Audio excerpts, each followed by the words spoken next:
Hello. It's been ages, hasn't it? Sorry about that, I got on the wrong bus. This is Monstrosities Mon Amour, the show where we sprinkle biodegradable glitter over unloved places. I'm John Grindrod, one of those social historians of modern places they have now. I'd just been having a flu jab in Bletchley, Asda, and I was delighted to see Kathryn Ferry, the historian of the seaside. And when she pointed over to her Austin Maxi, I just got in the boot, no questions asked.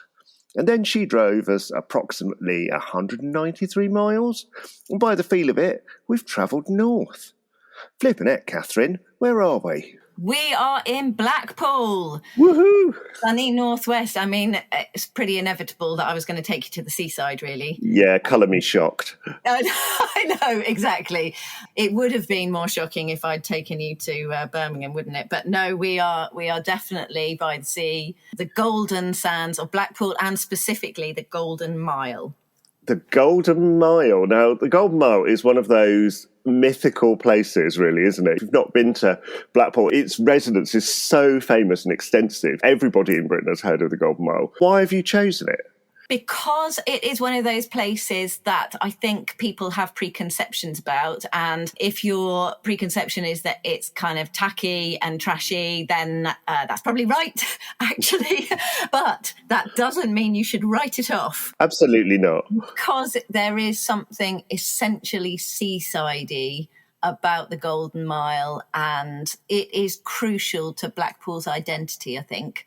It's changed a lot over the years, and it's probably a kind of architecturally and stuff, it's not as interesting as it maybe once was, but it's always been a bit of a kind of mishmash space because it's kind of evolved very organically, and that's just part of the charm. It's always been very tacky, but you just have to accept that and go with it. And I love the fact it has kind of grown up organically. There's a lovely sort of rebel feeling about Blackpool, that it's like a town of the unofficial. So much of Blackpool feels like it hasn't got official sanction, but it's just there anyway. They just did it anyway. Yeah, and that is very much the case with the Golden Mile, because when you look into the history of it, it's a kind of a place where there's not really a written history, because it's just changed so much that it's really difficult to sort of keep track of it. But essentially, it seems like all the traders and quack doctors and entertainers and all these people who were on the sands when in the Victorian times, the beach was a massive kind of marketplace, really, and there were all these hawkers and traders, people, phrenologists reading the bumps on your head, dentists pulling your teeth on the sand, all these fortune tellers, rock sellers, all of that stuff was kind of on the sands. And Blackpool Council decided that it was getting a bit much and too rowdy, and they issued these bylaws to get rid of everybody. But essentially they just all moved onto the promenade. And then, sort of 50 yards back, there they all were. Yes, but there were these row of boarding houses, I think, with gardens in the front. And over time, those gardens got built on. They had sort of stalls on them. And then in the buildings themselves, they turned into sideshows and kind of freak shows. There were these displays of very dodgy nature, the kind of circus, fairground stuff that has always had a link to the seaside. And in the 1930s, mass observation went to Blackpool. They did this work town observation where people were sent to look at working people and see how they lived. So they went to Bolton, and then they followed these workers from Bolton on holiday in Blackpool. And these observers were absolutely fascinated by everything that was happening on the Golden Mile, all the kind of penny in the slot machines and all the sideshows. I think there was a display of a starving woman in a coffin, and you paid tuppence to go and see her. And it's all fakery, it's all, but it's about the kind of spiel to get people in. And it's just that sort of sense of wanting to be shocked, I suppose, that is a kind of human quality that it's all very much on the edge, isn't it, of what's acceptable, what's morally. I suppose it's that whole thing about the seaside is the edge of the country, and so you can get away with stuff there that you can't inland, and so that these kind of freak shows and side shows, they all sort of pushed at the boundaries a bit. People wanted that kind of entertainment. Yeah, it's interesting, isn't it? That idea that you would go to the seaside to experience stuff that you just would never experience in your day-to-day life. So not just the sea and the beach, but also other experiences that are extreme or bizarre. So that idea that you would go and see, a phrenologist, or that you would spend all day doing the slot machines. All things that you would never do in your normal everyday life. I guess they're all in competition. All the different seaside towns are all in competition with one another, aren't they? So Blackpool just happens to be the most extreme version of that, doesn't it? Yes, it is. And it always has been, really.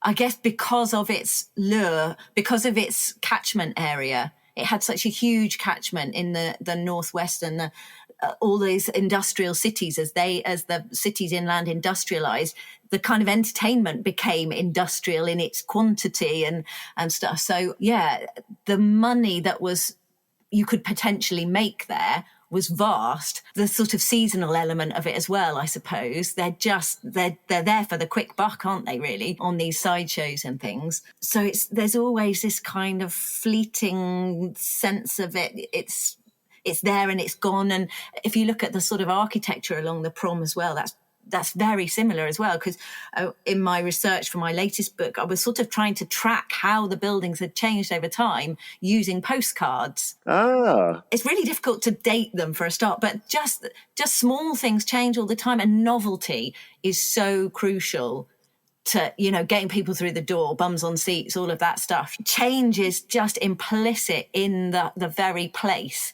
And it's interesting, isn't it, how it sort of piggybacks on fashion for, whatever is big culturally at that moment, but also sort of generating its own kind of novelties that aren't necessarily things you could find anywhere else. So whereas you've got kind of like Marvel-based stuff going on the front there now, but also loads of sort of self-generated bizarre attractions too. This was sort of taken over by big commercial corporations from the late 60s, I suppose.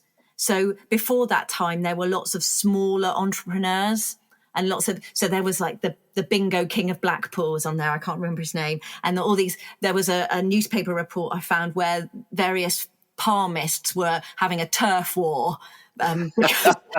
Because they'd got their booths sorted in one particular family. Another family were trying to, I think it was the Petulengros, were trying to muscle in.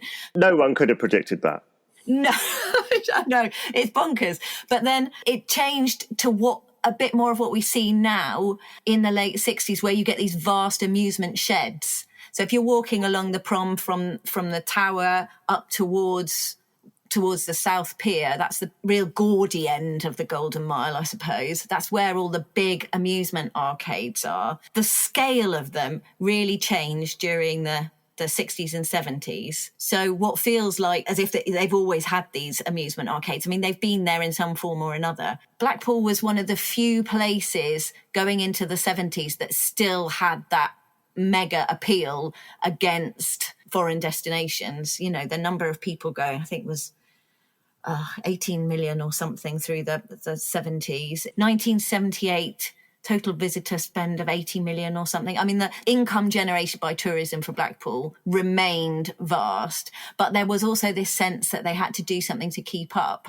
So these big leisure companies came in. So we had EMI bought the tower in 1968, and then they created this new Golden Mile Centre, where the Sea Life Centre is now, big, vast blue building. That's got cladding over what was the original Golden Mile Centre. And this was quite an innovation because it was the first really big indoor amusement centre. It had its own fairground in there. It was the first to be carpeted. Ooh. Yeah, I know. So I'm a bit of a nerd in as far as, well, in many respects probably, but I do like to go in amusement arcades around the coast and look at the carpets because they tend to be purpose designed for the arcades. Can we have a book of carpets? Somebody's amusement carpet? No. Yes. So there's a photographer based in Kent called Rob Ball, who has done a series of photographs of amusement carpet. Fabulous. So look him up. Yeah,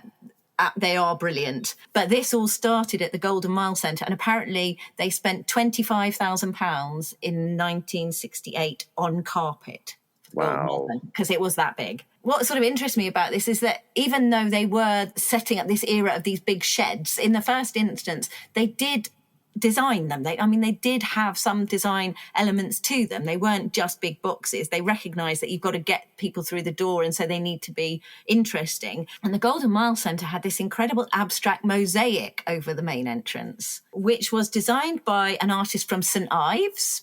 Oh. Yeah, a woman called Jean Mount, who I can't find very much information about, but she was married to a sculptor who exhibited alongside Barbara Hepworth. He's got pieces around the world, but she's been largely forgotten. But she did this incredible mosaic for this amusement arcade. And then she was commissioned to do mosaics for the front of the Blackpool Tower entrance when that was refurbished in about 1970.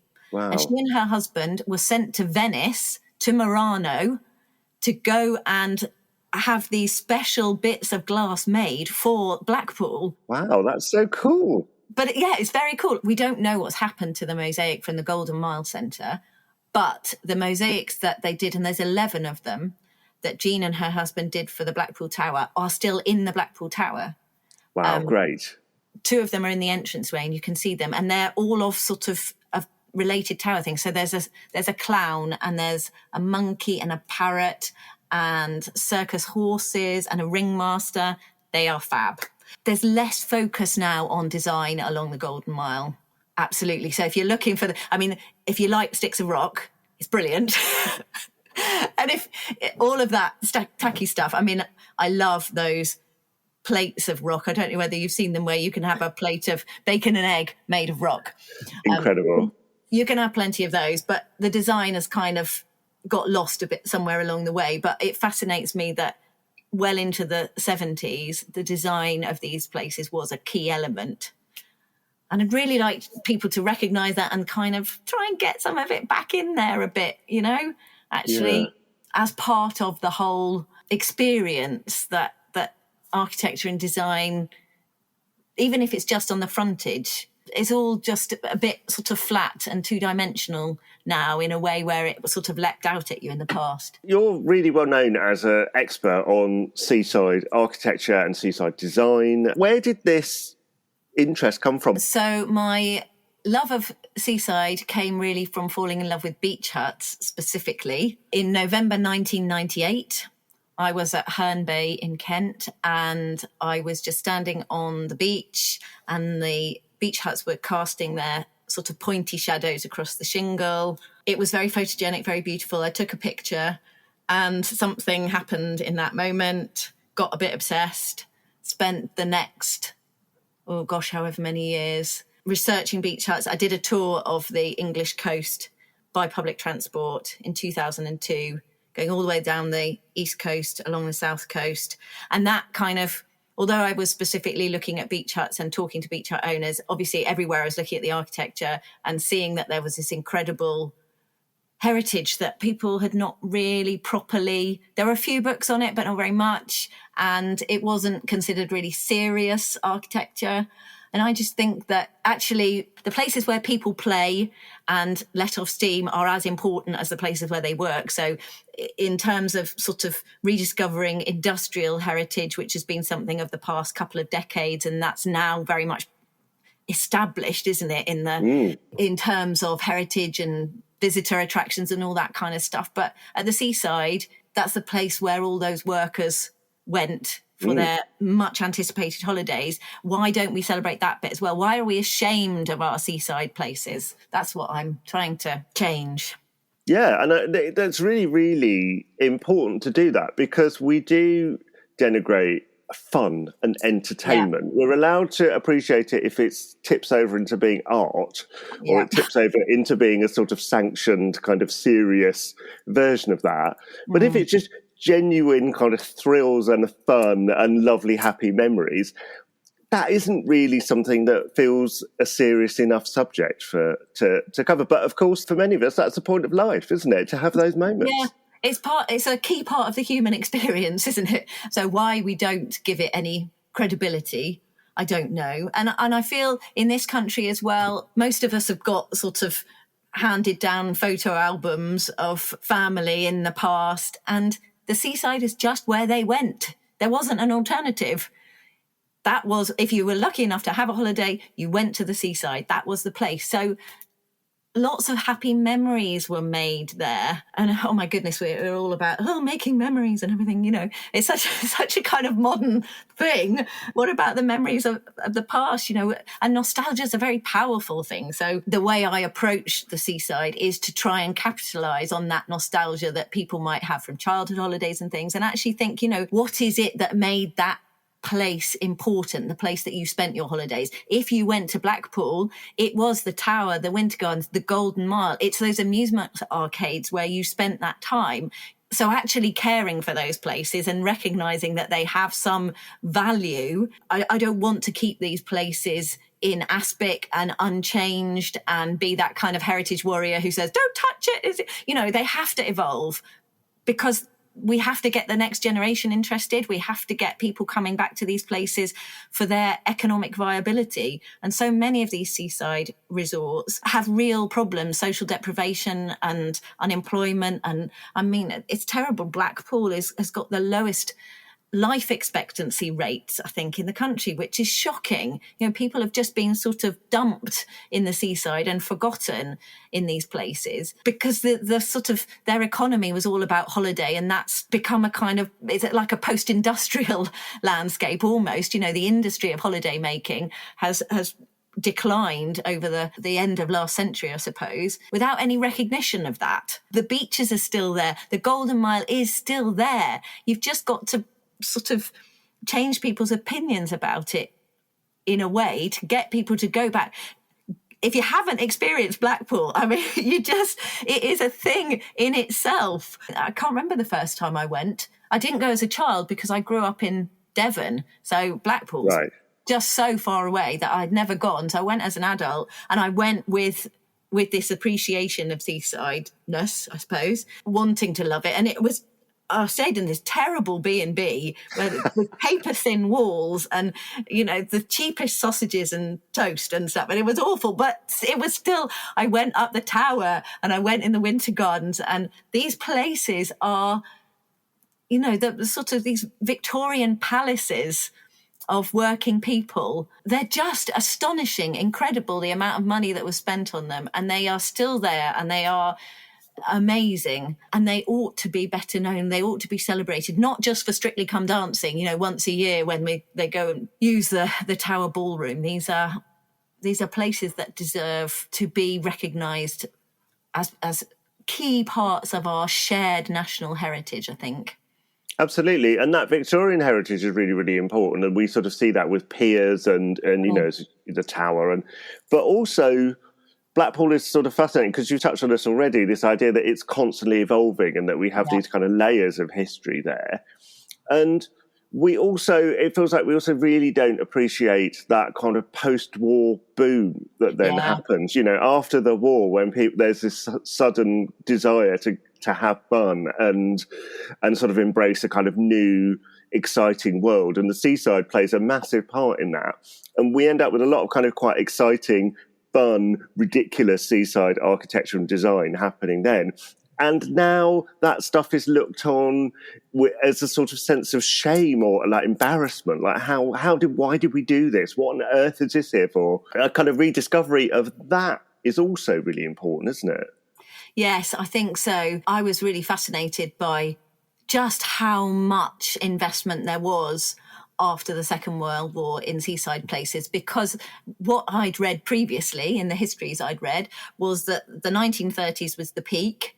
And then after the Second World War, there wasn't any money, and the seaside resorts were sort of trading on their past glories, really. And then the sort of package holiday evolved, and people hopped on planes, and the seaside sort of died a death, and that was it. And there were these sort of a few references to post-war stuff. But actually, I come back to the postcards again. It was the postcards that showed me that all this stuff was happening, because so many postcards were sold in that era and so many different views. And I'm looking at them, I'm thinking that what is this interesting building? What's this? Where's this? How do I not know about this? And it's just because nobody had bothered to really kind of take the time. And I think it's maybe a generational thing as well, because the generation of people who were writing about the seaside before me, it was a bit too close for them. So I'm just maybe the generation on, and I can look back at it in a different way. And you have to have that, don't you? That, there is that sort of gap where it's too close to your own experience to be able to really give it a critical distance. I think people have the same issue with writing or describing the place that they're from. Until you move away from it, if you're just in it, you don't really see it in any context. And it actually becomes very, very hard to explain it to anyone else. But if you have that distance, if you move away from it, you sort of suddenly see it in a way that gives you a bit of perspective that you just lack. And I think that's part of what I try and say to seaside resorts, particularly I'm a big fan of Great Yarmouth. Sorry, Blackpool. Outrageous. Yes, I know. And I was at a conference and we were talking about Great Yarmouth heritage, and it's got loads. It's not so much post-war stuff. There's a lot of Edwardian stuff along the seafront there. And a chap from the local archaeological society stood up and said, yes, but what's Great Yarmouth got? We invented the fish finger. That's about it. And I'm like, what do you mean? And it is that sense of if you live in it and you see it every day, you can't see what an outsider might see, how this is special. And I guess that's the thing with the tackiness of the Golden Mile. If you're walking along it, or I guess in Blackpool, if you live there, you probably don't see it that frequently because it's a tourist place, isn't it? If you're only coming to that for a week, a year, and it's shiny and it's bright lights, the illuminations are on, or they don't have so much neon these days. It's all LEDs, which I suppose is sustainable, but it's just not so beautiful. That sort of shininess and the noise that comes out of the arcades and the kind of gaudiness of the rock and all the kind of all that. The stuff of it, it is extraordinary. And you do have to sort of go away and come back and sort of appreciate that in its own right, really. I think we should all go to Blackpool on a holiday together. Yes. I think that's the main thing. Everybody listening to this podcast, and at once. We could all fit in Coral Island, which is, of all the Blackpool amusements, that is the one that was the kind of whopper. And if you look along the street there, it's the one with the giant skull and crossbones on the corner. It's completely bonkers. It's mad, isn't it? Yeah. It is totally mad. But I was reading all the stuff about it because it opened in... Ken Dodd opened it, no less. Of course. In May 1978. It was such a vast, I think it's 2 acres of amusement space, 81 double-decker buses was a statistic I read about that. And it had space for bingo playing. I think for 1,500 people could sit down and play bingo at once. No one would hear you if you said house, would they? No, exactly. It's too noisy. But they had all these kind of theme elements to it. They had mannequins swinging from the ceiling on trapezes. It was a kind of Las Vegas type thing. It was supposed to be women hanging out, but I think they just put mannequins up there. And then they had a kind of Wild West shootout bar thing in there. And where else would you see that short of Las Vegas? I mean, I don't know whether you could really call it the Las Vegas of this country, but it is that same sort of absolute disregard for convention, that brashness, that actually there's a place for that, and that is the place. Now, when I was in the boot, I got a bit cold, and luckily I found a dressing gown, so I put that on. And as you can see, it's very fetching. I like it. Quite a lurid 1960s design of psychedelic green and lilac flowers. And the material is quite unusual. Where has this come from? Oh, well, that's another of my sort of habits, shall we say. Sorry, I did leave that in there. Well, it's because I've got a sort of a shy fondness for crimpolene. Crimpolene? So you are sporting crimpolene, yes. Wow. So crimpolene is kind of amazing. Man-made fibre from the late 50s. Why the obsession? Well, it's not so much an obsession. I'm quite interested in early plastics. I guess maybe it's a bit like with my seaside stuff. Anything that other people don't really like, I'm sort of weirdly attracted to. You're on the right show. I thought it would be safe to say that here. Yes. It's that point, isn't it, when these things are invented and they are symbolic of this brave new world, and we know now the implications of synthetic fabrics. Crimpoline is polyester. It lasts forever. In terms of the kind of sustainability, pollution side of things, we now know it's not great. But when it was invented in the late 50s and sort of launched into the world, it was this sort of drip dry wonder. You know, it was convenience.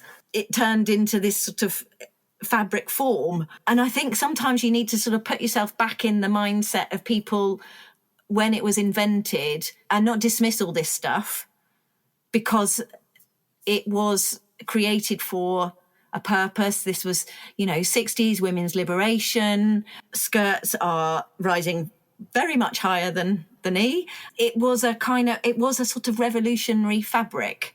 I sort of like the fact that it became very dowdy and sort of middle-aged for a bit and very frumpy. It sort of went down that route. After about a decade of popularity, the novelty really wore off. But the thing about Crimpoline is that with all these man-made fibres, that a lot of it still exists. Mm. So I just feel that actually, if I buy some and I wear it, I mean, I've got some of my grandma's old Crimpoline cardigans. I wear them.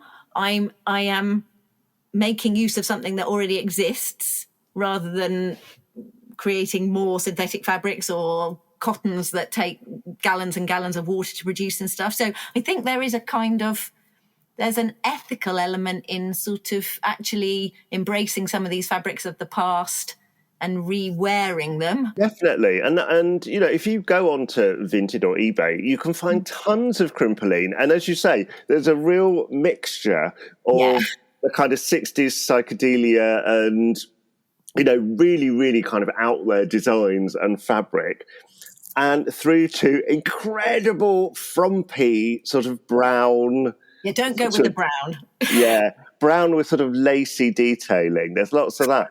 And, it's kind of amazing. And everybody needs a bit of Crimpoline in their wardrobe, because there's always going to be an occasion where wearing that outrageous bit of 1960s Crimpoline is going to be the right thing, isn't it? So, yes, flying the flag for a little bit of Crimpoline in your wardrobe. And also, it's sort of unusual because it was sort of British design, wasn't it? It's sort of like invented in Macclesfield, majorly manufactured in Staffordshire. Yes, yeah. And it was ICI they bought the patent for it. And I find it really funny looking at the adverts for Crimpoline in the 60s, and there's loads of them because they really went on a big kind of crusade to sell this fabric, and they all have the ICI logo on them. Imperial Chemical Industries. It's kind of now we kind of fashion. We're thinking about the designers. We don't really know that much about the textiles. In the 60s, with the invention of terylene first, which was the first polyester, which was the ICI polyester, which sold in tons and tons, and then Crimpoline, the fabric was as important as the designer or the shop or and that's a really, the only comparable I can think of is Lycra, when Lycra came in and it sort of had that by DuPont thing on it. Oh, this has been absolutely brilliant and fascinating chatting to you about these. And you mentioned earlier your new book. Can you tell us a little bit about that? Oh, yes. It is called 20th Century Seaside Architecture, Pools, Piers and Pleasures Around Britain. I think it's something like that. Oh dear. It's up online. There are not many books about 20th century seaside architecture. The whole point about it is that it is entirely illustrated by postcards from my collection. So they're bright, and the postcards have lots of people in them and fashions. And so it's the architecture, but it's also the setting is really important as well. And I hope that people will look at it and it'll bring back memories, as well as being a kind of a work about where these came from, their social context, the architects, all of that stuff. I hope it just makes people feel a sort of fondness for these places as well. Where can people find out more about you and your work? I am online. My website is kathyrynferry.co.uk, and you can find me on socials at Seaside Ferry. Excellent. Well, let's go off into the arcades in our outrageous crimpling outfits and do a bit of a Tuppeny Falls.